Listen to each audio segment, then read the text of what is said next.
there is a lot of hate right now for Russell Wilson. So now it goes beyond just his performance on the field right now. Now that he's performing this way, other people now feel empowered to call him out, because it's tough to call out a guy who's going 12-4, 11-5, 10-6, and putting up big numbers. But now you have a lot of his former teammates that are just blasting him, that are just crucifying Russell Wilson for how fake he is, for all the off-field stuff that he does. And he is getting hammered right now. And speaking of that, I might as well pull this up. People found an interesting stat right here, and it could apply to more than just people like Russell Wilson, because there's some other quarterbacks that have stats that could potentially match this. But I thought this was interesting. NFL World reacts to horrible Russell Wilson news, and that news would be this: Russell Wilson only has 2 more touchdown passes this season than Joe Flacco. And Joe Flacco hasn't played since week 3. Not very dangerous right there. But, I mean, look at all these reactions. The Broncos gave Russell Wilson a 5-year, $242.5 million extension. Ouch. And Zach Wilson still has less touchdowns than Joe Flacco. That's a good point. You know how I know this guy's trash? He can't beat Derek Carr, crying Derek Carr. Does he still have does he still have less touchdown passes than bathrooms in his house? Washed. This has to be fake. I don't think that's fake. I think that's 100% legit. This is a guy who left Seattle because he believed that Pete Carroll was holding him back, and he believed that he was the next Tom Brady, that he wanted Tom Brady level stats, Tom Brady level titles.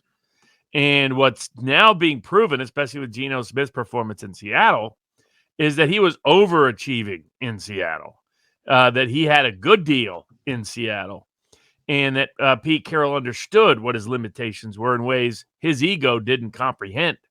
And it's got to be one of the biggest busts in history. I mean, it's like drafting Ryan Leaf.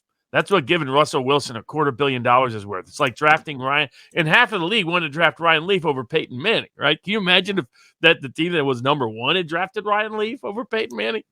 I mean, that's what giving Russell Wilson $250 million looks like right now.